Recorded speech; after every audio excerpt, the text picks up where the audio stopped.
Olá, muito boa tarde. Hoje é segunda-feira e no Sem Censura de hoje nós vamos falar da seca que atinge o país inteiro, vamos falar de cirurgias robóticas, mas vamos falar também de teatro e música.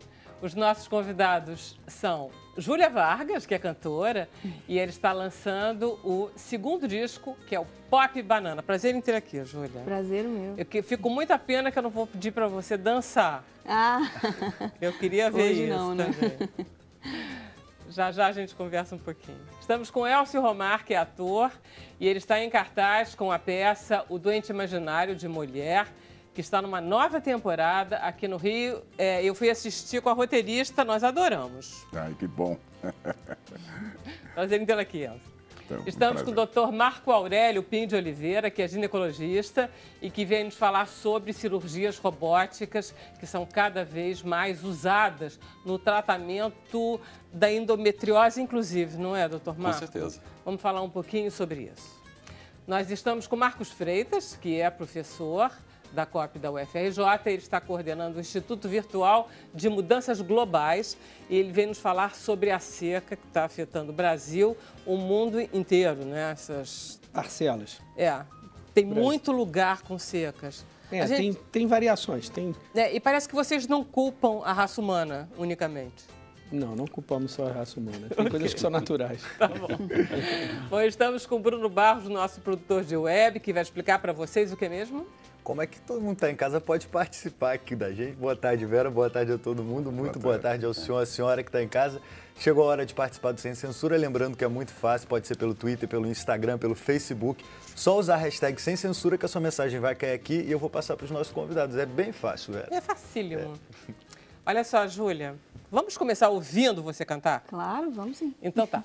Então, você trouxe um músico, que é o João Bittencourt. Isso. E você sabe que João Bittencourt é um importante autor teatral. Eu perguntei para ele se ele era filho do João Bittencourt, mas ele não é. Tá vendo? E olha só, esse CD que você está lançando, que se chama Pop Banana, essa música é qual que você vai cantar agora? É a Pop Banana. A Pop Banana. A maravilha, título do disco. maravilha. A gente vai ouvir e depois a gente conversa. Composição de Vamos lá. Plasmose.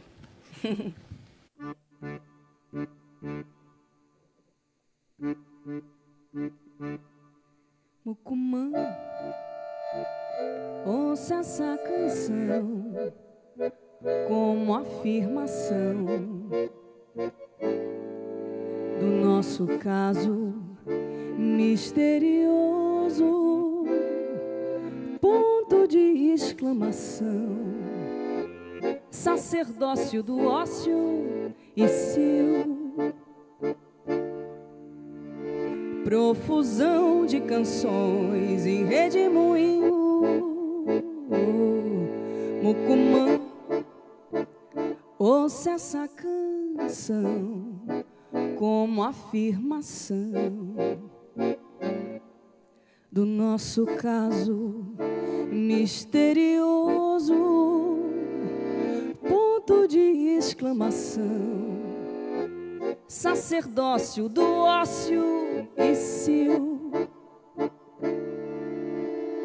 Profusão de canções em rede e moinho, Mucumã, eu vendo pop,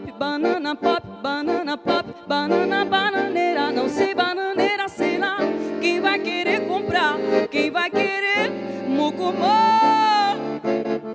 Eu vendo pop, banana, bananeira, não sei bananeira, sei lá, quem vai querer comprar, quem vai querer, Mucumã.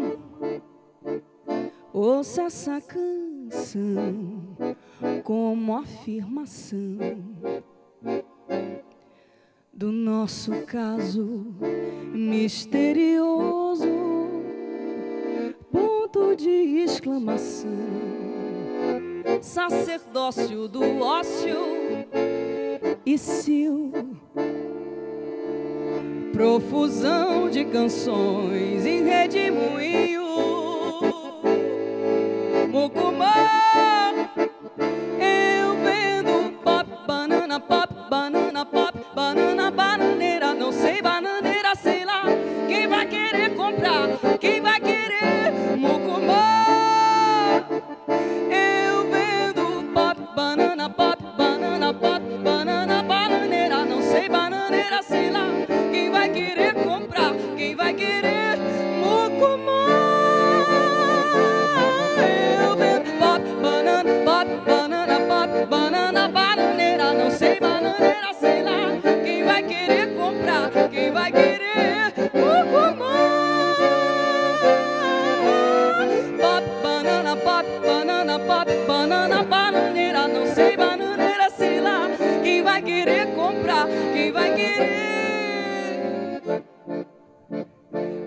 ouça essa canção como afirmação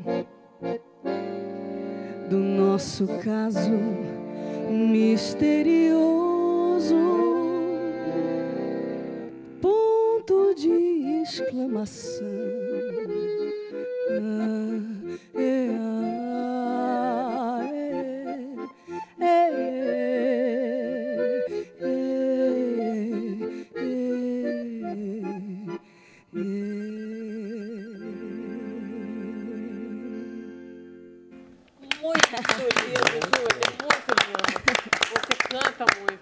Fico muito impressionada. Vem conversar com a gente. Obrigada, João. Muito lindo. Tá lindo isso. Tá muito bacana. Olha só, eu fico muito impressionada como cantor não desafiando. Eu fico muito encantada. Ruim. E você não desafiando. Eu fico muito encantada com isso. Mas tem um treino. Aí eu fiquei vendo a seu respeito. Conta a história da sua vida, que ela é muito interessante. Você é filha de quem com quem? O que você fazia quando você era criança? Vamos lá. Bom, eu sou filha de músicos. Tenho uma família de músicos, tanto por parte de pai quanto por parte de mãe. A música é uma espécie de herança que a gente tem na família. E meu pai, cantor, compositor, Evandro Terra. Minha mãe, regente de coro, Celimar da Cunha Vargas. E também trabalha como artista plástica. E você não queria ser cantora de jeito nenhum, né? Não, é porque, na verdade, assim, inclusive essa capa é da minha mãe, essa a capa do e ela disco. é linda. Ela é muito linda. Minha mãe é artista plástica, assim, muito fera.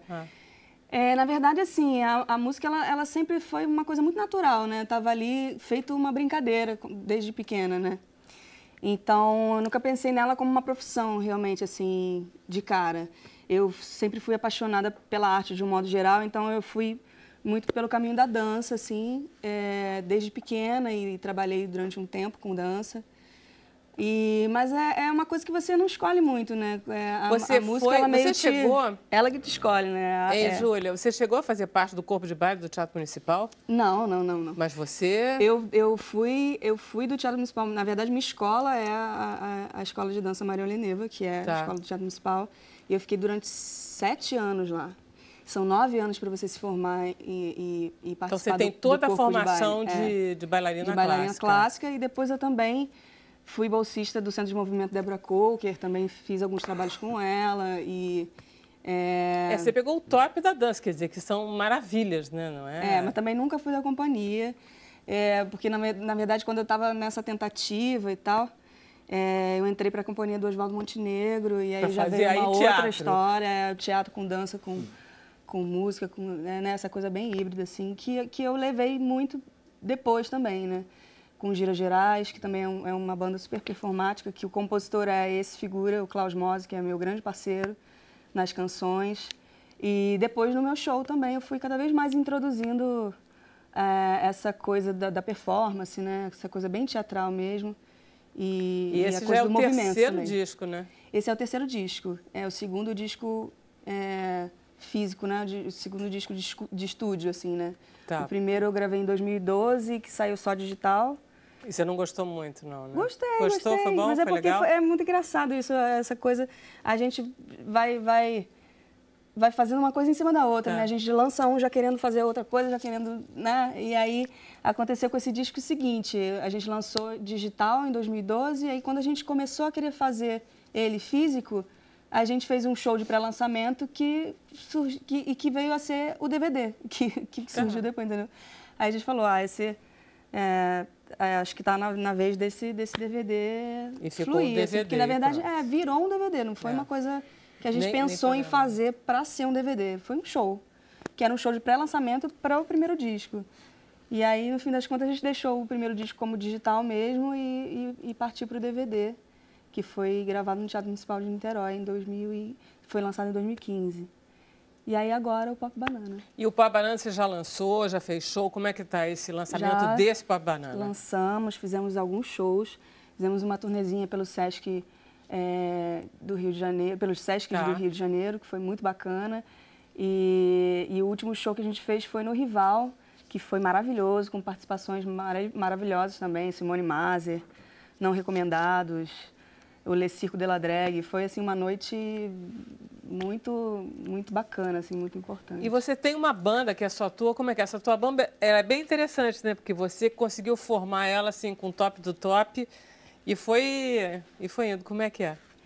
Então, no fim das contas, o Pop Banana virou muita coisa, né? Virou... É o nome da música que virou... O conceito do disco está todo também nessa música. É o nome do show, é quase que o nome da banda também, né? E a banda, na verdade, eu queria fazer uma coisa que saísse um pouco dessa formação um pouco mais tradicional, né? De baixo, bateria e piano, ou baixo, bateria e guitarra, ou baixo, bateria e violão. E eu sempre tive uma coisa muito forte com a cultura nordestina, tanto que as coisas que eu vinha fazendo eram muito nessa pegada regional, assim, né? E aí eu queria dar uma modernizada na coisa, mas também sem sair dessa coisa muito brazuca, assim, dessa mistureba, né? E o Pop Banana, na verdade, é essa grande mistureba, assim, essa salada de frutas. Pra caramba. Assim, super, na verdade, inclusive, eu acho que é o trabalho mais urbano que eu tive até então, né? E aí, por isso, aí surgiu essa ideia do acordeon sendo a base, como se fosse o violão ou a guitarra, e o baixo e a bateria, assim. E os músicos maravilhosos, o João super versátil. Eu até brinco que eu conheci o João tocando piano solo num projeto em homenagem ao Clube da Esquina, que eu participei, que foi até quando eu conheci o Milton. E ele agora está de sanfoneiro. Aí eu conheci ele, piano solo, erudito, assim, nossa, já me impressionou, assim, né? E aí depois eu encontrei ele numa esquina tocando forró, assim, muito, muito, assim. Eu falei, eu acho que é essa figura que eu estou precisando. E misturando com baixo batera bem rock and roll, assim, sabe? O Barbosa também tem uma marca, Gabriel Barbosa é o da bateria, tem uma marca muito forte, assim, do rock, do drum bass, dessa mistura, assim, e ficou bem interessante. Maravilha. Aí outras coisas foram sendo introduzidas. Pois vamos participando aqui do resto do programa, mas no final você vai cantar de novo, tá, né? Bom. E da próxima vez você vai dançar. Vamos conversar aqui com o Marcos sobre esse negócio de estiagem em geral, Marcos. O Marcos Freitas, que é desse Instituto de Mudanças Globais, eu estava brincando com você esse negócio de que, afinal de contas, tudo é culpa do homem, né? Sempre o homem está fazendo mal e tal. Mas no caso de seca, de chuva em excesso, de estiagem, não é só isso, tem mais coisas. Quais são as outras coisas importantes? A primeira coisa, Vera, é que tem o ciclo hidrológico. O ciclo hidrológico está aumentando a temperatura em torno do planeta. Isso tem a ver com o homem, né? Com o efeito antrópico, de gases de efeito estufa, etc.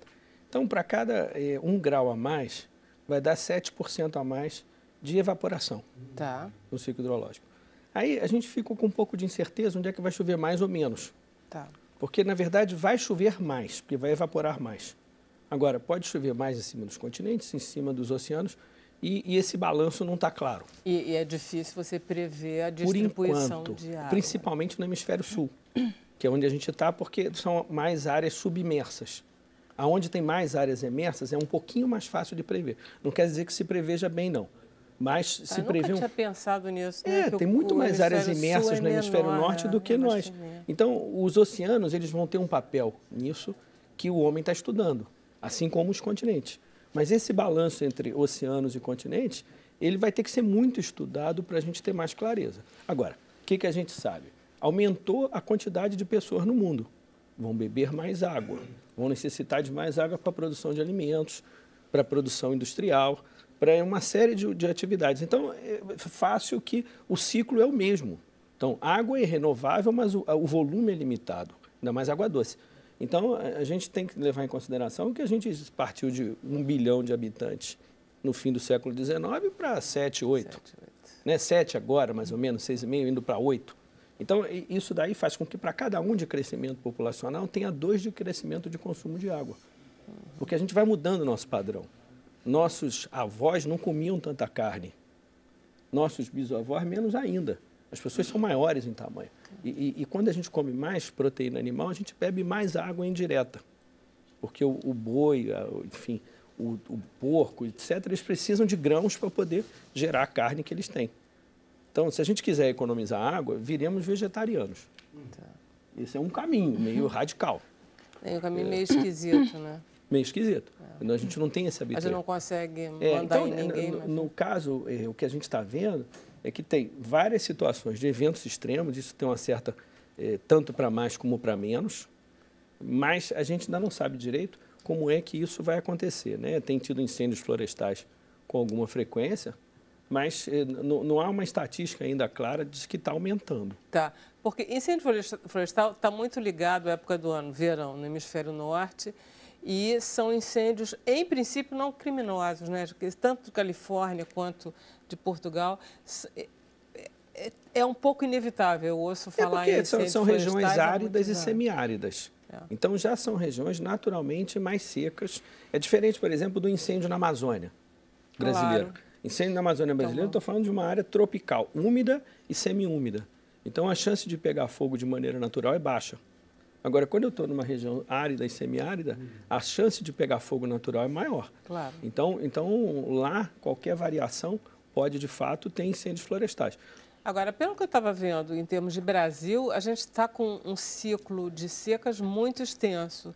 Ou seja, parece 6 anos para 7 de seca, é isso? Depende de onde a gente começar a contar. No semiárido. Porque enfim, o que acontece? Explica, melhor você explicar do que eu ficar fazendo pergunta. A gente tem a seguinte situação, tem muita água, a gente já comentou isso aqui outra vez, quase que 19% da água superficial doce do planeta está no Brasil, passa pelos nossos rios. Só que na seguinte situação, está 90% na Amazônia.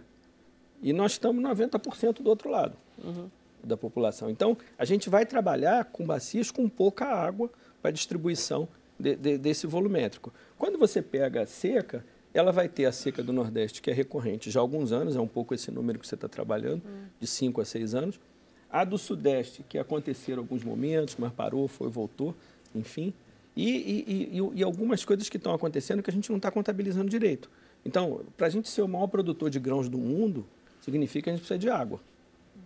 E antes a gente era uma agricultura tipicamente só de chuva. Hoje a agricultura é de chuva e de irrigação. Então a gente está tirando mais água dos rios. Está usando água. Está usando mais água. Então, se a gente quer ser de fato o maior produtor de alimento do mundo, a gente tem que gerenciar com muito cuidado para, eventualmente, a gente não ter problema com a distribuição de água. Peraí, deixa eu fazer um intervalo, a gente vai continuar voltando esse assunto. Depois do intervalo, Sem Censura, fala mais um pouquinho de seca. Eu sei que o pessoal de Brasília está sofrendo pra caramba. A Sem Censura volta já já.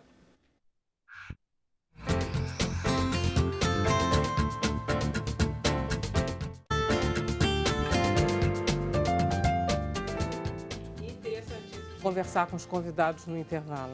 Estou aprendendo coisas incríveis. Mas antes, Bruno, nós temos comentários, perguntas? Tem aqui, tá bombando a internet. O Nelson Soares, ele disse que Júlia Vargas, o mundo vai ouvir falar muito de você ainda. O Lucas Melo, ele quer saber se atualmente, ele faz uma pergunta que ele quer saber se atualmente não existe tecnologia para evitar as secas. Botar um aplicativo na terra, não tem essa possibilidade, não? Você pode dessalinizar a água do mar. A água do mar tem grande quantidade. Mas o preço está mais ou menos $1 a $1,5 metro cúbico. Se você levar isso para a produção de alimentos, que você precisa de 1000 vezes o quilo, não vai dar. Agora, se for para abastecimento de cidades, até é razoável. Em Barcelona, por exemplo, tem unidade de dessalinização. Professor, a gente não poderia simplesmente investir, como o Brasil é um país de muito sol e de muito vento, em jogar toda a energia elétrica para matriz eólica e de sol e pegar água só para agricultura e para as cidades, não pode? Para consumo do homem. Mas a própria gestão para a hidrelétrica é bom que guarda água. Então, o fato de construir a hidrelétrica, a gente acaba regulando o rio por períodos mais secos. Então, tem uma tem uma sinergia.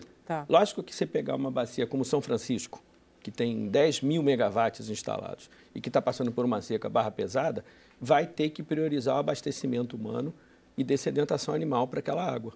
Não vai dar para gerar tanta energia. Bom, Brasília está num momento muito sério, estava falando com a minha filha, está todo mundo esperando chuva. E a chuva não está chegando em Brasília. É verdade. Eles já estão com certo racionamento. Esse racionamento, e eu estava falando com a Emília, que me disse que o senhor falou para ela que já tem racionamento aqui no Rio de Janeiro. Sim, sim. Quer dizer, já está havendo racionamento, por conta dessa estiagem, já está havendo racionamento em vários estados, em vários grandes cidades? Estados. Não sei se em grandes cidades, você tem Fortaleza delicado, você tem Natal, tem, mas com alguma delicadeza. O Nordeste, é verdade que o semiárido é para dentro.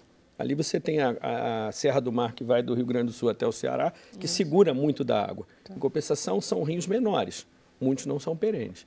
E essa seca repetida, se não fosse a transposição de São Badinho, já ia ter problema agora em alguns outros lugares.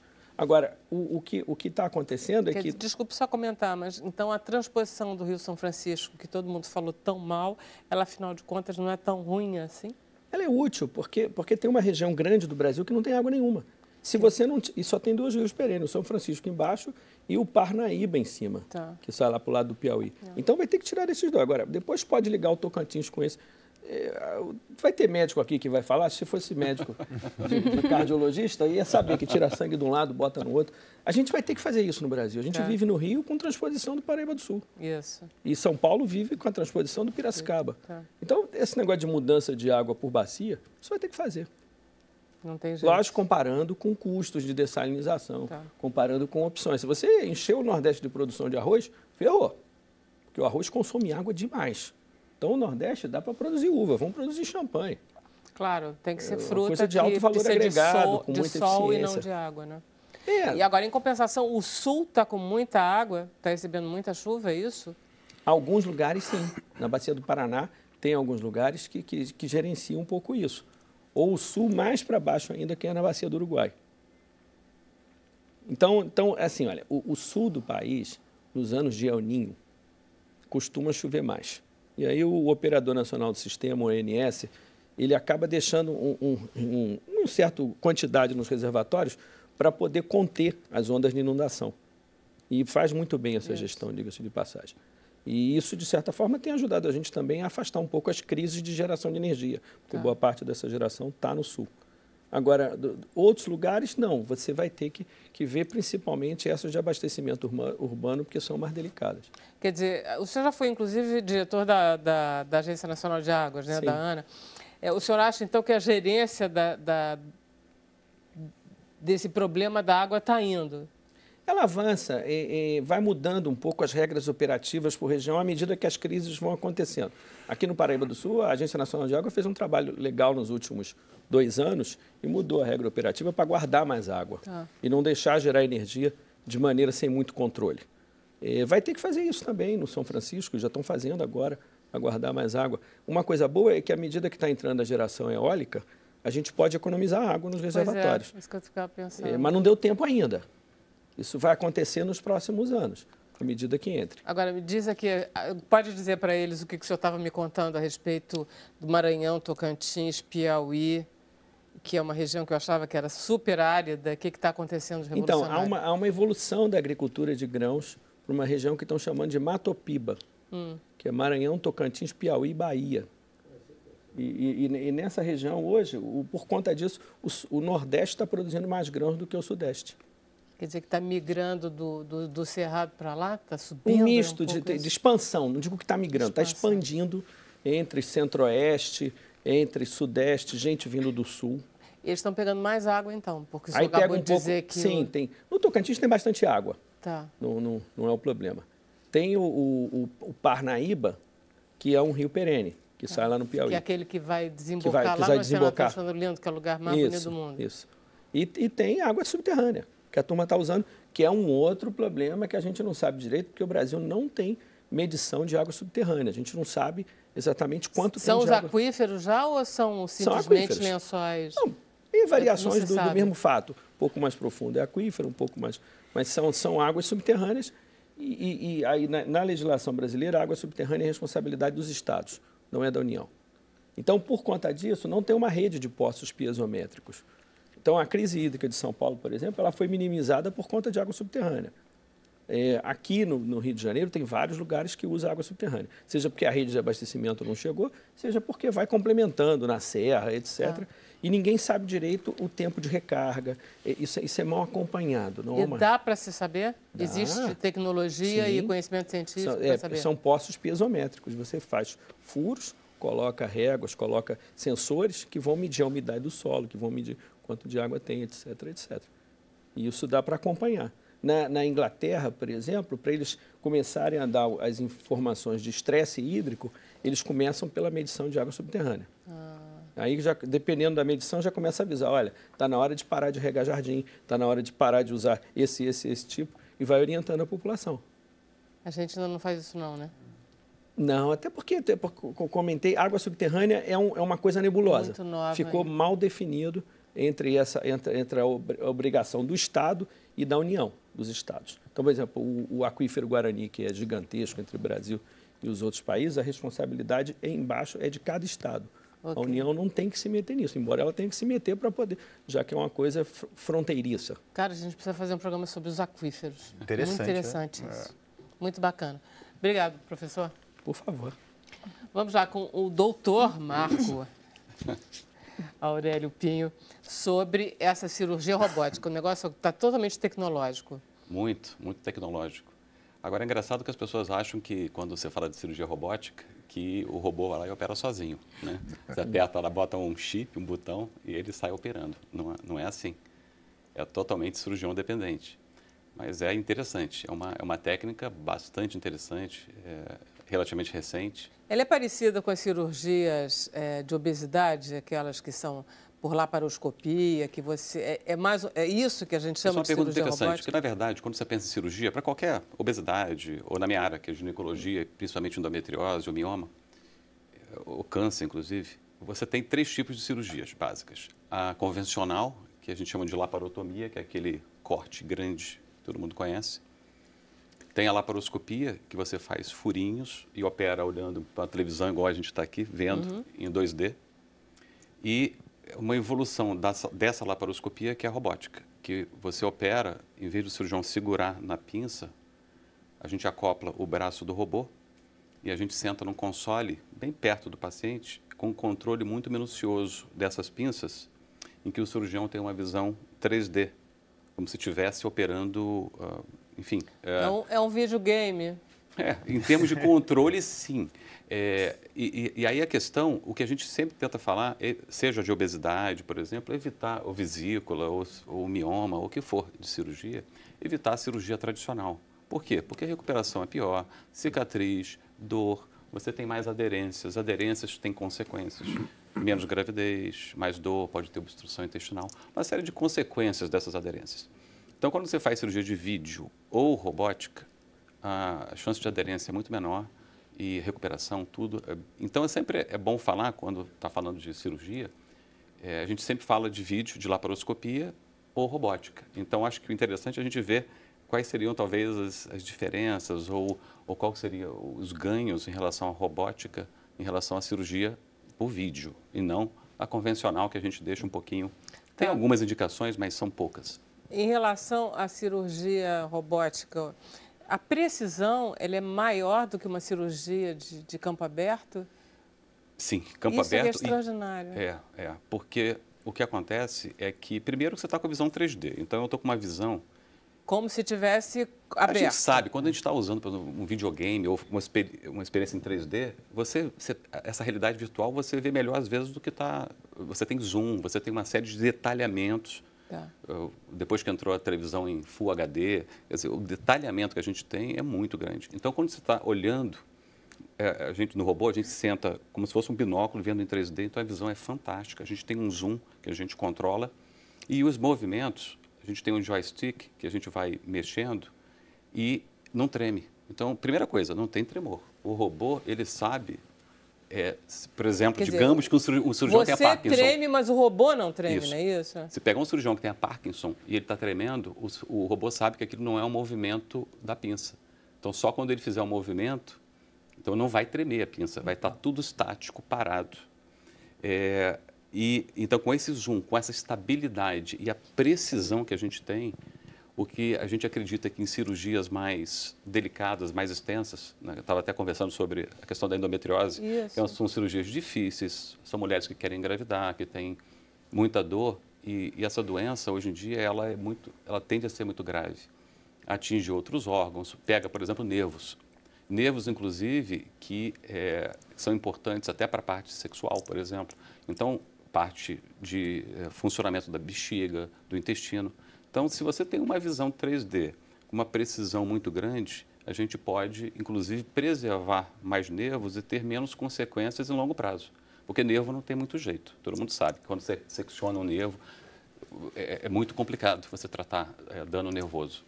Então, a robótica ela tem esse potencial dessa precisão, dessa visão. E uma coisa interessante é a fadiga do cirurgião. Porque se você fizer 1, 2, 3 cirurgias às vezes no dia, na segunda, na terceira, você está realmente mais cansado. Não existe regras, por exemplo, para quantas cirurgias um cirurgião pode fazer por dia. Se você pega um piloto de avião, tem lá aquelas horas de voo, acabou, não pode. Tem que sair a equipe e trocar. Isso em cirurgia não está muito bem estabelecido. Então, se você faz uma cirurgia ou em pé, ou por vídeo, que você está segurando, as pinças não são articuladas, claro que você pode ficar um pouco cansado. Já o robô não, você opera sentado, com ergonomia fantástica, com o braço descansado, apoiado no console, sem fazer muita força. Você só tem o cansaço mental de estar numa tensão... Claro, mas você minimiza uma parte. Então, assim, tem essa questão ainda de você estar confortável, talvez comparando você dirigir no trânsito com um carro manual ou automático. Você tem a tecnologia, você chega mais tranquilo, você fica menos irritado, ou com ar-condicionado num lugar que é quente. Então, essas tecnologias, elas dão um conforto para quem está... Doutor Marco Aurélio, o senhor sempre foi cirurgião? Sim, minha formação eu fiz ginecologia e obstetrícia, depois de algum tempo eu larguei a obstetrícia e me concentrei na cirurgia ginecológica. O senhor está adorando, né? Eu adoro. Porque cirurgião gosta de cirurgia. É uma característica que faz, inclusive, não sei por que eles gostam tanto, deve ser uma delícia. Porque eles gostam. Eu não conheço nenhum cirurgião que não goste. Isso, é impressionante. Eles gostam. Eles ficam contentes, ficam de bom humor. Por exemplo, fazer uma cirurgia quando você está acompanhando, eles estão brincando. Eles não estão brincando, as pessoas dizem, não, eles estão brincando para relaxar. Mentira, eles estão relaxados e por isso eles estão brincando. Eles gostam de ficar juntos. Gosta de desafio também. A gente gosta de desafio e resolver, né? Eles ficam assim, olha só isso aqui. Você já viu isso antes? É tudo assim, tem uma coisa bacana. O que é muito bom para os pacientes, porque por mais que vocês levem a gente na brincadeira, como é um relaxado, dá a sensação que é leve, que não foi tão grave. Mas, aí, nesse caso da cirurgia robótica, quais são as indicações mais precisas? Para a sua área, né, de ginecologia. Mas eu acho até que vale a pena citar que hoje é mais usada, o carro-chefe da robótica é a cirurgia de próstata. Por quê? Que legal. Cirurgia de próstata. Porque hoje nos Estados Unidos, a cada 10 cânceres de próstata operados, 9 são por robô. 90% das cirurgias de próstata são feitas com robô nos Estados Unidos. No Brasil está começando a 50%, 60%, está começando a chegar lá. Por quê? Porque são cirurgias difíceis, em espaço pequeno e que tem que preservar. Para o homem, então, a preservação de nervo é muito direta, que tem a ver com a potência sexual. O que estava pondo todos os homens... Então existe esse potencial do robô, dessa precisão. Então, quando a gente pensa no robô, é sempre que a gente quer que a cirurgia necessite de uma precisão, o campo é muito restrito e cirurgias complexas. Então, esse é o perfil das cirurgias. Então, se a gente pegar na ginecologia, eu colocaria os casos de câncer ginecológico, endometriose, principalmente os casos mais avançados, mioma também. Mioma, paciente que quer engravidar e que tenha vários miomas, não é uma cirurgia tão fácil, em que você tem que tirar esse mioma e tem que recompor muito bem a musculatura do útero para que possa permanecer a anatomia e não ter problema durante a gravidez, de rotura, por exemplo, do útero. Agora, eu estava vendo, é verdade que existem que tem mais gente com endometriose do que antes? Está aumentando o caso de endometriose? Por quê? Não, isso com certeza. E casos mais graves também. Hoje a gente pega pacientes de 16, 18, 20 e poucos anos com casos extensos e graves. Eu estava até conversando um pouquinho sobre água, né? Que é a questão... Claro que não é isso, mas existe contaminação do meio ambiente de várias substâncias. A própria COP estudou algum tempo atrás, publicou no Globo, quantidade de estrogênio na água do Bandu que estava feminizando o peixe masculino. Então, se você tem hormônio, se você tem agrotóxicos com potencial estrogênico, se você tem substâncias como bisfenol A, você tem dioxinas, você tem uma série de substâncias no meio ambiente que interferem na mulher. Esse é um ponto, né? Eu acho que meio que a ver com o homem e com o ambiente. Um ambiente que acaba tendo a ver com o homem também, porque ele que acaba produzindo plástico, quando você aquece, você libera o bisfenol A, por exemplo. Mas comportamento também da mulher, que hoje quer começar a pensar em talvez querer ter filho depois dos 30 anos. 30, 32, 34. Deixa eu passar, a gente tem um vídeo da cirurgia, deixa eu passar logo, que aí a gente já vai vendo do que a gente está falando. Por favor, Emília, passa aí.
Que coisa maravilhosa. Muito interessante. Eu não sei, Elcio, como é que você não está participando mais ativamente? Porque, afinal de contas, você é médico, um pouco antigo. Hein? Eu estou olhando para ele. Até esqueceu, né? Ele esqueceu que ele faz o personagem do Molière. Meu médico é muito antigo, ainda não tinha acesso a essa tecnologia. Olha só, a gente vai para o intervalo, a gente já volta, a gente continua conversando mais um pouquinho com o Marco Aurélio. Sem Censura, volta já já.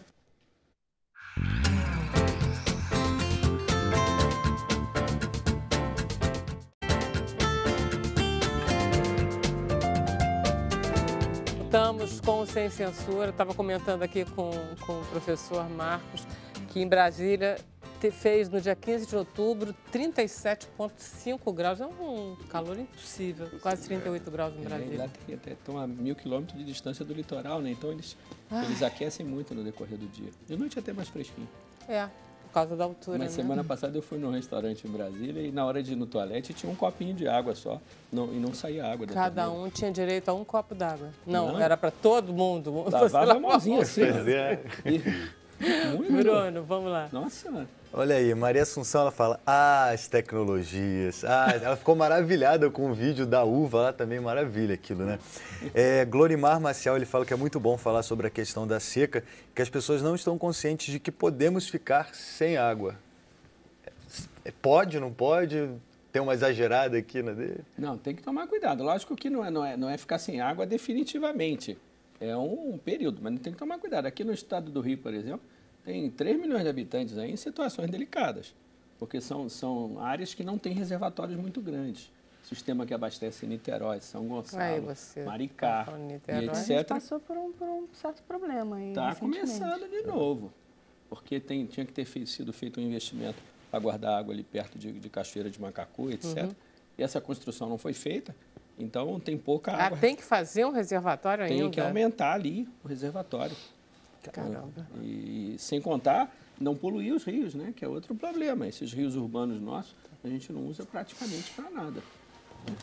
Perguntas para o Dr. Marco Aurélio. Olha aí, Joelma Santos, pergunta para o médico Marco Aurélio, com o avanço da robótica, como será a atuação do médico clínico daqui a algum tempo para diagnósticos considerados primários? Na verdade, isso aí é uma questão de a gente conversa muito. E foi até perguntado, o cirurgião ele gosta de operar. Você não precisa de tantos cirurgiões. Eu comparo, por exemplo, na ginecologia, a questão é que o ginecologista, às vezes, ele é clínico e às vezes ele opera, ou faz os dois. A tendência hoje é você separar quem opera e quem é clínico. Então, por exemplo, o cardiologista é um super clínico. E o cirurgião cardíaco? Eles se concentram na cirurgia e são poucos. Mas tem muitos cardiologistas. Então, o clínico, o médico de família, 90% dos médicos devem atuar dessa forma. E deixar para 5%, 10% aqueles que, como foi falado, adoram operar, que se dedicam, que, enfim, são entusiasmados, ficarem mais no centro cirúrgico resolvendo. Precisa desses profissionais. Agora, precisa mais desse clínico que foi comentado, ele é mais necessário de um modo geral para a população. Mas quando você precisa, você quer estar em boas mãos para resolver o seu problema. A gente quer estar em boas mãos sempre. Verdade. Nós vamos conversar com o Elcio Romar, que está em cartaz agora. Vamos dar logo o serviço, porque aí depois a gente fala da peça. Tem até um videozinho da peça. Tá bom. Onde você está, até quando, enfim, conta a história toda. Nós faremos uma temporada até 16 de dezembro lá no Teatro Eva Hertz, de terça a sábado às 19 horas. Onde fica o Teatro Eva Hertz? Fica ali na Rua Senador Dantas, onde era o antigo Cine Vitória, né? Uma livraria maravilhosa, tudo embaixo tem um teatro lindo. Você esteve lá, você sabe, você viu, teatro maravilhoso.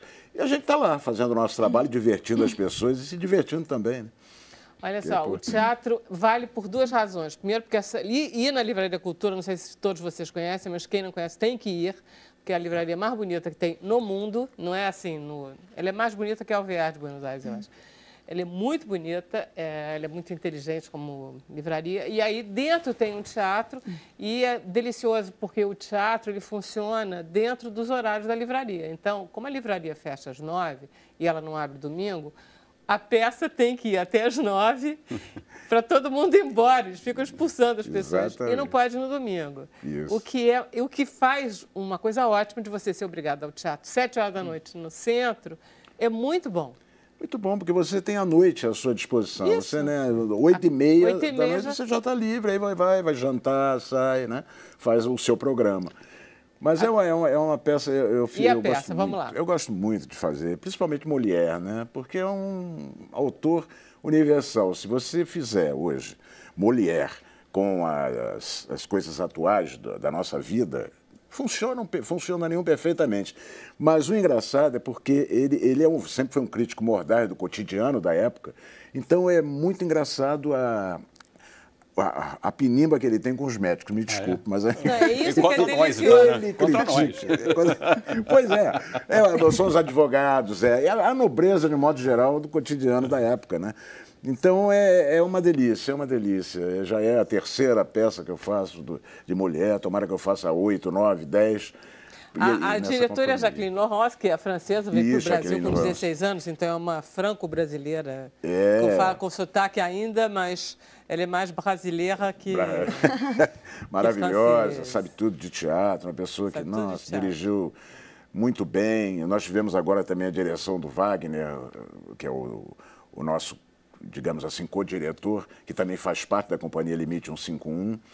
Então, os cenários são do Colmar. Os cenários e os figurinos são do Colmar Diniz. E estão lindos, estão de muito... Aliás, tudo que o Colmar faz é muito bonito. Muito bonito. E estamos lá. E são cenários de época. Tem vídeo. Deixa eu mostrar o vídeo. Eu estou falando, maravilha. Ótimo. Emília, boa ideia. Vamos ver o vídeo da peça. Escolha outro marido para sua filha, porque matando relaxante, ela não será jamais. Eu lhe digo que ela será exatamente como quiser. Duvido. Eu vou brigar. Continua duvidando. Meu exército apanha no convento. Isso o senhor não fará. Não falei? Não. Quem é que vai me pedir? O senhor mesmo. O senhor mesmo, porque o senhor tem um bom coração. Tem bom coração, coisa nenhuma. Quando eu quero ver um monstro. Com sua filha, o senhor não vai virar monstro. Não? Não. E quanto à procriação, senhor Agan, não se preocupe. Meu filho possui as qualidades requeridas no mais alto grau. Pois os médicos que examinaram garantem. Trata-se de um verdadeiro garanhão. Ele respondeu. Saudáveis, numerosas e duradouras. Por que você não se torna médico? Eu? Que ideia ótima. Claro, ótima. Ideia excelente. Vocês estão querendo chamar de mim? Eu tenho cara que pode voltar a estudar. E quem falou em voltar a estudar? O senhor Beraldo não lhe disse nada a respeito da nova faculdade de medicina baseada no antigo princípio da medicina grega? Que princípio? Não consulte médico, consulte quem já teve a doença. A ideia é ótima. E a conclusão da peça, você está absolutamente magistral na conclusão. Realmente eu ri muito, Elcio, muito. Com você dizendo purgare, como é que é as três coisas? São? Clisterium donare, depois sangrare, finalmente purgare. Se não matare, curare. Muito bom. Então, essa ideia de que ele critica os médicos e ele é cheio de bom senso, Molière, porque ele critica no que tem de mais do que os médicos podem ter, não estou na sua presença, de mais oportunistas e carreiristas e ganhadores de dinheiro à custa da burrice dos outros, né? Você então... sabe que tem uma coisa engraçada na peça que ele diz assim, a medicina vingou-se. Você sabe que essa foi a última peça dele. Na quarta apresentação ele morreu. Olha só. Porque ele era ator, né? Ele fazia na quarta apresentação, ator, acho que os dono médicos... da companhia, escritor, ele fazia tudo. Com esse tipo de atividade incessante, não dava para ficar vivo. Ele morreu jovem, não foi? Morreu jovem, ele morreu com acho que 40 e poucos anos, ou 50 anos, eu acho que nem chegou a 50. Mas é magistral, a comédia Eu estava fazendo as contas, tem 344 anos que ele morreu e que essa peça foi escrita, né? Porque foi contemporânea. O homem dessa época que ele descreve é exatamente o nosso, não tem diferença de ninguém aqui. Por isso que eu digo, né, se montasse hoje com na nossa época, né, contemporaneamente, funcionaria. Mas o gostoso de funcionar é porque é o homem da época. Porque como os tratamentos da época, que eram sombrinhas, lavagens. Não, e fica gostoso você ver a roupa, a linguagem e certos Exatamente. Mas a problemática é absolutamente idêntica. E no fundo, não é diferente do que você estava dizendo. O que ele, como doente hipocondríaco que ele quer, é alguém que olhe para ele, ouça ele e que cuide dele. Claro. Ele quer um bom clínico geral, que é o que nós queremos. Todos, sem exceção. E só não tinha também cirurgia robótica, né? Não, época. Aí é um detalhe, né? Aí é um detalhe de 350 anos só. A tecnologia, ela vem só para abrilhantar a problemática. Vocês estão lá até quando? Nós ficaremos até 16 de dezembro. Maravilha. De terça a sábado, 19 horas. Se quiserem se divertir, por favor, compareçam. Estão convidados. Vê se tem alguma pergunta para o doutor para eu dar a palavra a ele, depois de eu falar tão mal da medicina. Adelaide Costa Amaral, ela pergunta se pode falar um pouquinho sobre a cirurgia da incontinência urinária. A cirurgia da incontinência não seria o melhor no caso a gente fala de robótica, né? Mas é uma cirurgia que é minimamente invasiva. Porque o conceito hoje da cirurgia é ser minimamente invasivo, tentar resolver com a menor agressão possível. E na incontinência urinária, antigamente a gente ainda fazia cirurgia, claro, você pode fazer por vídeo, por robótica? Pode. Existem algumas técnicas, só que existe uma técnica ainda menos invasiva que é feita por baixo, em 20 minutos, que basicamente você passa uma fitinha que suspende a bexiga e melhora a incontinência urinária. Então ela é ainda menos invasiva. Tanto no homem quanto na mulher? O homem é mais difícil de ter. Até pelo comprimento da uretra, é muito difícil. Aí, normalmente, quando você tem problema, é cirurgia de próstata, por exemplo, que pode ficar incontinente e impotente, por questões de lesão do nervo que eu estava comentando antes. É por isso que ficou legal esse negócio. Todos os homens agora estão mais animados. Foi uma injeção de ânimo aqui nos homens. Gostaram muito. Bom, gente, deixa eu só pedir para a Júlia. Júlia, você vai cantar o que agora? Eu vou cantar mais uma canção do Klaus Mose, que se chama De Riso e Rosa. Não, eu queria agradecer muito esse espaço, porque é muito importante, né? A gente está passando por um momento tão louco, assim, né? E cada vez mais importante esses espaços estarem abertos para a cultura, né? Não, mas o Sem Censura, ele tem uma característica de sempre ter tido, a vida inteira, né? Tem 30 anos quase esse programa, de dar espaço. E é bom quando a gente descobre uma pessoa como você, que tem umas tatuagens tão bonitas. E acaba que o Papo Banana que tem tanto bem... talento, que tem tanta voz, assim, obrigada. É gostoso ver você vir aqui e a gente fica torcendo e você pode voltar quando você quer. E acaba que o Papo Banana, ele é um pouco o reflexo também do que a gente tem vivido nos tempos de hoje, assim. E essa música fala um pouco disso também. E nós convidados agradecemos, né? Nós amamos os convidados, nós gostamos muito. Bom, então tá, agora vai ser de Riso e Rosa. Deixa eu levar você para lá, mas antes deixa eu me despedir dos convidados. E aí você continua, porque você sabe que tem Facebook depois, né? Também. O João já tá tudo bem. Então, deixa eu agradecer muito a presença do Marcos Freitas. Volte sempre. Com prazer. Tá bom? Agradecer, Elcio. Verei de novo quantas vezes precisar. Meu amor, tá? muito bom. Muito bom. Foi um prazer. Obrigado. Doutor Marco Aurélio, foi um prazer enorme. Prazer Volte meu. sempre. Obrigado. Deixa eu agradecer também a presença de vocês que nos acompanharam de casa. Avisar que a gente vai para o Facebook. Se vocês quiserem, né? É só ficar ligado, não é isso, Bruno? E mandar mensagem para a gente. Estou aqui esperando para mandar. Isso. E amanhã a gente volta às 5 horas da tarde. E agora a gente vai ficar ouvindo Júlia Vargas, que é tudo bom, não é não? Por favor, Júlia, manda aí, de Riso e Rosa. Você não está aqui. Tenho o que preciso para acabar com o juízo. Tenho o que preciso. Um chão que se desmina a cada passo piso. Tenho o que preciso. Deslizo meu riso, grito meu aviso. Odeio o juízo. A loucura tanto bate até que fura a pedra da convicção. A loucura tanto bate até que fura sua dura razão. E a razão é razinha, amor. Razinha é raiz morta. E a razão é razinha, amor. Oh, oh, de riso e rosa. Tenho o que preciso para acabar com o juízo. Tenho o que preciso. Um chão que se desmina a cada passo piso. Tenho o que preciso. Deslizo meu riso, grito meu aviso. Odeio o juízo.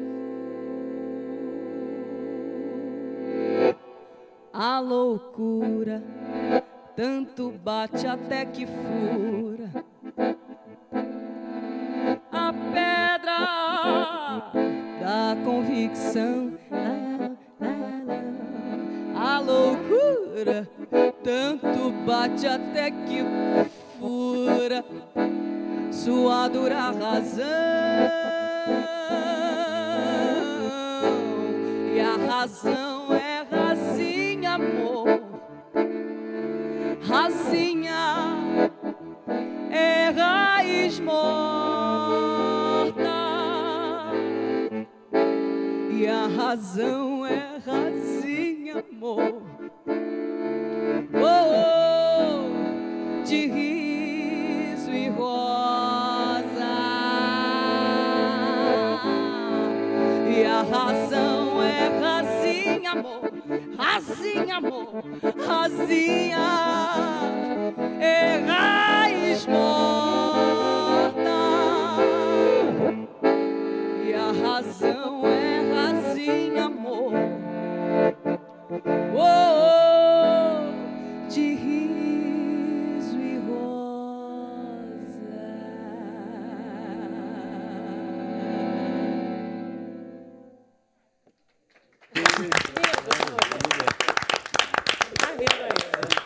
Vem pra cá, vem sentar. João, se você quiser vir sentar, também pode. Performático, né? Nossa, é performático, exatamente. Quero muito que vocês assistam um show. Aliás, tem show sexta-feira agora. Na Praça São Salvador, a gente vai fazer um show no Festival Rio na Rua.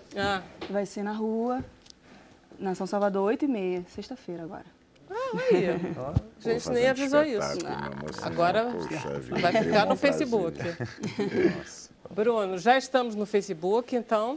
E aí, tem curiosidade. Fernando Dreams, ele quer saber qual que é a tatuagem, o que significa a tatuagem no braço esquerdo da Júlia. Agora eu não sei qual que é o braço esquerdo, porque na televisão é diferente. Será que é o braço esquerdo mesmo? Esse aqui, no caso. Não, tem um Miró do lado de cá. Esse é o Miró, que é um quadro Pássaros e Mulheres, que é uma releitura que o Thiago fez, que eu sou apaixonada pela obra do Miró. E aqui é o símbolo dos Giras Gerais, que é uma banda que eu participo, que é uma banda super performática e que esse figura o Klaus Mose, dessas composições. É o compositor também do Giras Gerais. E é isso, são 2 Gs, Giras Gerais. Deve ser isso, braço esquerdo e peito. Marília Cardoso, ela pergunta se tem alguma explicação para a série de acontecimentos que está acontecendo agora no mundo. Ela fala que nunca viu tanto furacão, terremoto e desastres naturais. E ela pergunta também por que tem tantos furacões na Flórida. Olha, é uma pergunta complexa. Na verdade, a gente está aumentando os gradientes. Porque o que é vento? Vento é a diferença de temperatura. O vento ele vai da alta para baixa pressão. quer dizer, do mais frio para o mais quente. Então, à medida que o aquecimento planetário está ocorrendo, você aquece mais a área terrestre do que o mar. Então, até hoje, da Revolução Industrial para cá, já se acrescentou, em média, 1 grau, quase 1,1 grau na média planetária, da superfície. E 0,8, 0,7 nos mares. Então, essa variação tende a aumentar o gradiente de vento. Agora, por que ocorrer mais na Flórida? Eu confesso que eu não sou especialista para arbitrar sobre os eventos, mas é uma região que já ocorre com muita frequência. Vamos fazer um programa sobre por que ocorrem furacões na Flórida e não aqui? Porque aí a gente se livra desse problema. A gente já tem pelo menos isso, né? Já tem tanta coisa aqui no Brasil. Aqui não tem furacões. Aqui o que eu acho que tem de bacana é que a gente está aproveitando a energia eólica e com essa variação de gradiente, a gente vai ter mais vento. Então, o potencial que a gente calculou, ele é muito maior do que o que está acontecendo.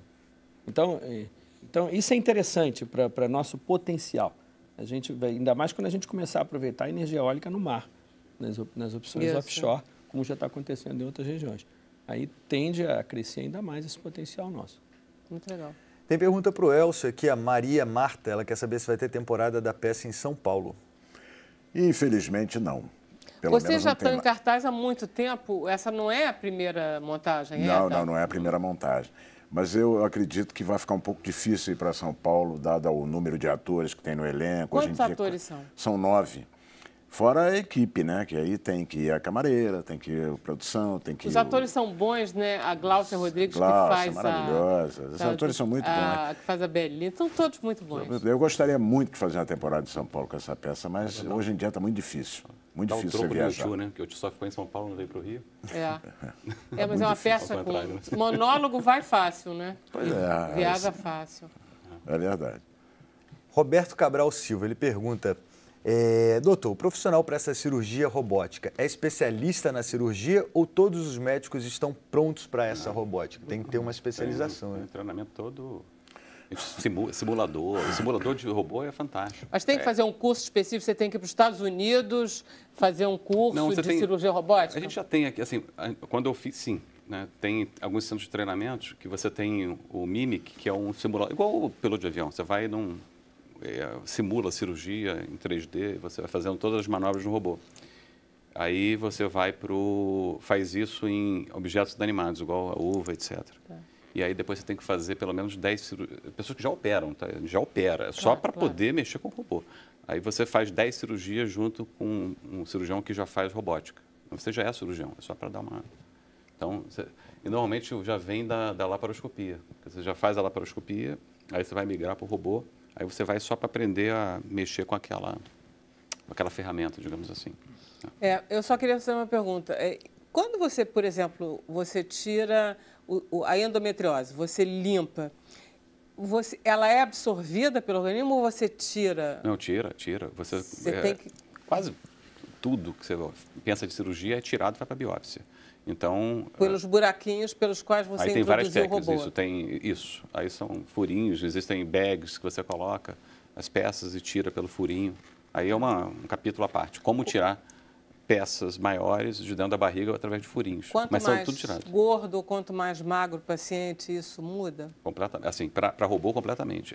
O paciente obeso, tanto barriga aberta quanto laparoscopia, é bem complicado, porque você tem que fazer muita força. O robô não tem, ele tira completamente o seu esforço físico. Então, uma das indicações interessantes são pacientes obesos. Tanto para obesidade mórbida, como se eu tenho um paciente com endometriose obesa, o robô vai ser bem útil. Olha só, Carlos Belmonte, ele quer perguntar ao professor Marcos se o problema da seca no Nordeste não seria resolvido com a transferência da água do mar, assim construindo grandes barragens. Carlos Belmonte.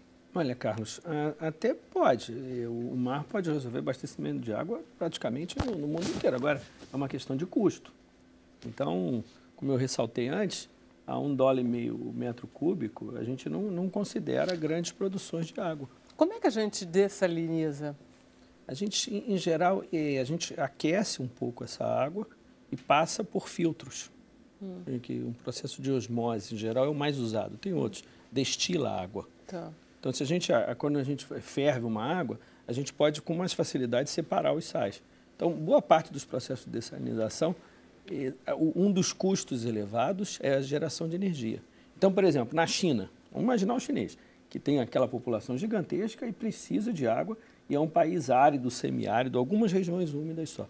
Eles fazem com que as termoelétricas que eles colocam lá já venham ligadas com processos de dessalinização, para aproveitar o resto do vapor dessalinizando água. Já são complexos integrados. Aqui no Brasil, você tem um dessalinizador grande em Fernando de Noronha. Mas ele não funciona. Funciona. Funciona? Bom, quando eu fui lá não funcionava, não. Teve uns anos atrás que não funcionou. Mas de uns anos para cá eles trocaram todo o sistema. Ele foi introduzido pelos americanos durante a guerra. Sim, mas esse depois... é o antigo. Depois eles já atualizaram o sistema e eu acho que mais de 50% do abastecimento de água de Noronha é dessalinizado. O Caribe inteiro tem dessalinizador para todo lado. Se for em Aruba, os caras produzem cerveja com água dessalinizada. Barcelona, eu citei aqui. Agora, você acha que pode ter alguma tecnologia, quer dizer, a gente falou do robô aqui que surgiu, de dessalinizar de uma forma quase, você vislumbra quase que automática, passa por uma membrana, não sei, alguma coisa, porque se você conseguir dessalinizar de forma muito... barata. Uma tecnologia, isso, que você passa e já sai sem o sal, digamos assim, você praticamente resolve o problema, né? Não, isso tem, mas aí vai bater na questão de custo. Porque você pode, por exemplo, Israel, você garante a ocupação de Israel com água dessalinizada. Agora, o que é Israel? Israel é uma ocupação de guerra, então topa qualquer valor.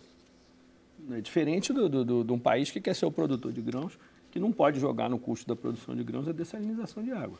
Mas aqui no Rio de Janeiro, quando teve a época da crise, 2015, etc., se chegou a avaliar um pouco a dessalinização. Essas cidades litorâneas brasileiras são cidades potenciais, porque você não precisa botar o custo de bombear água para muito longe. Você pensa São Paulo. São Paulo pode ser, mas São Paulo está longe do mar. Está 800 quilômetros. Então, você tem que bombear água à distância. Tudo. Ainda não é o momento. A gente tem momentos para não poluir rios, tem momento para reuso de água, tem outras coisas mais simples e mais baratas do que a dessalinização em larga escala. Tá. A Alessandra Batista ficou curiosa e ela pergunta para a Júlia o que é pop banana.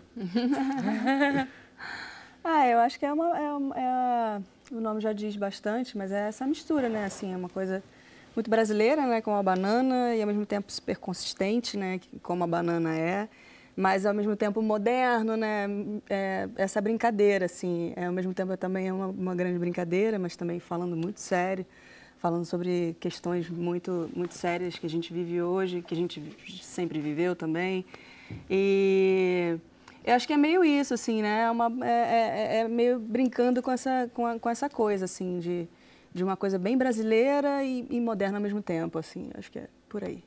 Agora, então, 50 anos da Tropicália, pop banana tem tudo a ver, né? Deixa eu fazer uma pergunta para o Elcio, que eu acabei não fazendo, eu devia ter feito lá durante o programa, mas vou fazer aqui agora. Você é uma pessoa que trabalha muito com dublagem. Trabalho. Eu ia perguntar isso. Tá vendo? Você. Não é incrível? Eu falei, gente, que voz de locutor é essa, né? A voz diz aí, Elcio, ele tem personagens os mais incríveis, ele faz. Eu dublo muito, né? Já dublo há muitos anos. Michael Douglas, Woody Allen, Dana Croyd, nossa senhora, séries, filmes, desenhos. É uma maravilha, adoro. É um trabalho que eu adoro fazer. Desde garoto, ouvindo rádio, né? A minha época era do rádio teatro, né? Mas o dublador tem um barato todo especial, não tem, Elcio? Quer dizer, você precisa ser muito bom ator. Fala um pouquinho eu adoro esse negócio de dublagem. A dublagem tem uma definição. Ou é fácil ou é impossível. Tá. Ou você tem facilidade para fazer isso, você já pega de primeira logo, ou você vai ficar o resto da vida tentando e não vai conseguir. Porque existem segredinhos, macetes, como a gente chama, que a primeira coisa é uma leitura dinâmica. Isso você tem que ter, que a altura, ao mesmo tempo que o ator está falando, o ator americano está falando, você ali já tem que estar acompanhando. Porque eles falam muito rápido, você tem. Se você ficar, então ele foi pronto, já pode desistir, porque não vai dar certo. Não vai dar certo. E aliado a isso, você tem que ter uma boa voz, né? Tem que ter uma boa interpretação, tem que ser rápido, porque isso é que interessa, né? Não pode demorar muito, tem que ser rápido. Não pode ficar 5 horas procurando personagem, não, de jeito algum. Você tem que achar o personagem antes. Lá, rapidinho, então é o que interessa. E é um trabalho apaixonante, eu amo. Eu já faço isso, não vou nem falar quanto tempo, que tem tempo. Você começou fazendo locução? Não. Ou não? Você entrou direto na dublagem, porque como você é ator há muito tempo, de ator você... eu comecei fazendo escola de teatro, né? Fiz escola de teatro, comecei a fazer algumas experiências em teatro, lá mesmo na escola de teatro, montando espetáculos e tudo, até que um dia eu vou lá ver esse negócio de dublagem. Sempre me interessei por rádio, sempre gostei das vozes e tal. Aí fui, pronto, e uma semana que eu fui lá, fiz um teste, uma semana eu já estava fazendo fixo de uma série. Que para você fazer fixo de uma série é uma coisa difícil, né? Quer dizer, você foi um sucesso imediato. Cheguei lá, aí eu digo, opa, acho que eu dou pra coisa. Naquela época, eu acho que só tinha Herbert Richards, né? Hein? Tinha Herbert Richards, eu acho que não tem mais, Eu fui diretor lá na Herbert Richards, dublador, durante muitos anos. Né? Mas tinham outras, tinha Cine Castro, tinha a TV Cine Som, Dublação, enfim, eram várias. Mas hoje ainda existem várias também. Agora me diz uma coisa, porque eu pensei nisso vendo você em cena na sexta-feira. Porque a gente não vê você tanto em televisão assim. A gente podia até ver mais você do que a gente vê. E aí, quando você entrou em cena, você tem um domínio do palco, muito, porque ele entra muito sozinho, ele fica sozinho. Tem um domínio, tem uma vontade. Sabe aquele ator profissional que você... Porque uma vez eu disse para o Fernando Montenegro, ator profissional, quando ele entra em cena, você até relaxa, porque você não fica com medo que ele erre o texto, porque ele não vai errar texto, se ele errar também, ele tira de letra. Ele não erra, ele te deixa à vontade para você ver o que ele está fazendo. Você tem isso em cena. Você acha que a dublagem ajuda a cena? Isso que eu fiquei pensando depois. O fato de você estar sempre interpretando 50 milhões de personagens. Eu não sei se ajuda, eu não sei te dizer isso exatamente. Eu sei que uma coisa está sempre ligada à outra. O teatro, sim, me ajuda a dublar. Tá. O teatro sempre me ajudou a dublar, entendeu? Porque eu tive mestres maravilhosos.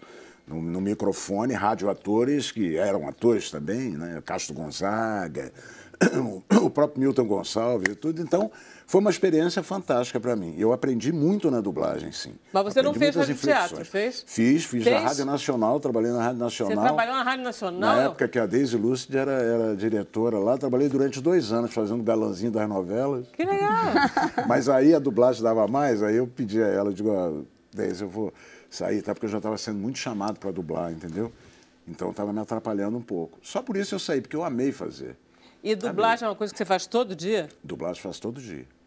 Todo dia, até hoje. Durante 40 e... Agora já entreguei. Entreguei 45 anos. Vai fazendo o que vem. Que eu comecei a dublar. Comecei a minha carreira, né? 45 anos de carreira. Começou com 10 anos. Começou com 10 anos. Um ano de idade. 5, 6 anos ele estava dublando. Dublando as criancinhas dos filmes. Dublando as criancinhas. Eu acho mó barato isso. É bacana a dublagem, né? Mó barato. E hoje em dia já tem cursos, mas naquela época não tinha, não. Você aprendeu... Não, a gente aprendia ali, né? Eu chegava, é assim, assim, assado. Aí você chegava lá. Por isso que eu digo, é fácil, é impossível. Você tem o dom e faz de imediato já se opa, esse cara dá para o negócio e tal. Ou então você vai ficar ali, a gente sabe que não vai, daqui a 30 anos... Mas naquela época vocês dublavam todos os atores juntos, né? Todo mundo junto. Hoje não. Hoje tem vários canais, cada um dubla a sua parte. Tá. Mas antes eram todos na bancada e nem por isso a qualidade era menor. Você vê filmes aí da época que nós dublávamos todos juntos, eram 5, 6 pessoas na bancada, e a qualidade do filme é fantástica. Eu tenho até a sensação que deve ser mais fácil, porque um ajuda o outro, não? Ou então atrapalha, né, ao mesmo tempo. Não, o problema é que um erra e tem que voltar tudo, né? A probabilidade de erro é muito maior. Mas, em compensação, a integração dos atores é muito maior também. Porque você, ouvindo o colega aqui do lado, você já responde conforme a inflexão dele, entendeu?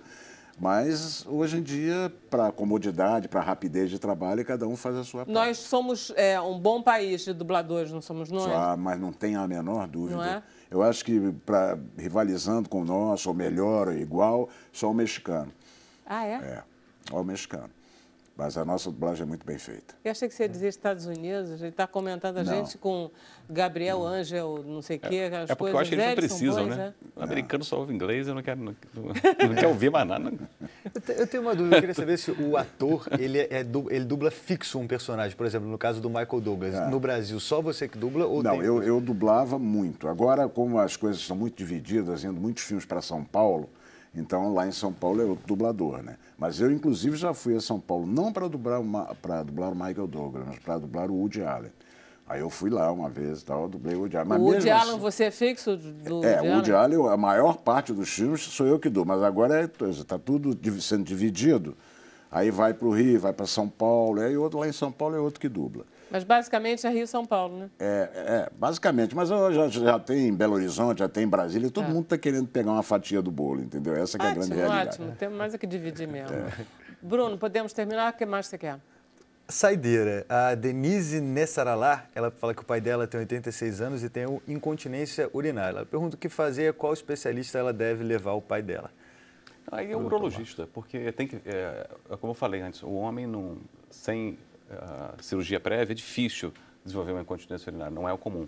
Normalmente tem algum dano neurológico, normalmente operou próstata, fez alguma questão e desenvolveu. E nem sempre é fácil, ainda mais no homem, quando você tem dano neurológico, às vezes a fisioterapia, tem uma série de coisas. Mas o urologista, sem dúvida, procurar o urologista e ver o que é possível melhorar a condição. Podemos terminar, então? Como é que é mesmo? É sangrar e curar? Agora eu esqueci. Clistério donare, depois sangrar e finalmente purgar. Muito bom. Então tá, o programa volta amanhã às 5. Obrigada, até mais.